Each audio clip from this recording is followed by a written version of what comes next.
असेल तर आमच्या भोलेनाथाचं सुद्धा अगदी असंच आहे सज्जन.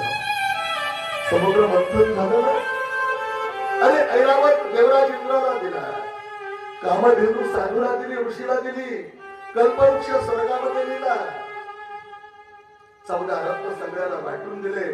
पण ज्याला कुणी घेतच नाही महाराज, ते जर भूमीवरती पडलं असतं तर भूमी टिकली नसते.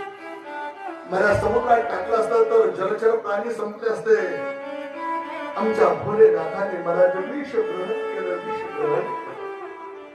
तसा तर आजचा भोलेनाथ जो आहे ना, त्याचा रंग अगदी दुधासारखा आहे. त्याला शिवपुराणामध्ये पैफेन धवल हा शब्द येतो. पांढऱ्या रंगाचा आहे तो.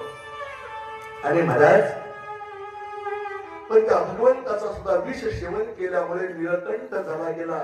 नामनामाने ते विष उतरलं गेलं. भगवान भोलेनाथ असं वर्णन करतायत की रामनाम किती श्रेष्ठ आहे. म्हणून शिवाच्या मंदिरामध्ये गेल्यानंतर सुद्धा मला रामाचं भजन करत जा. श्रीराम जय राम.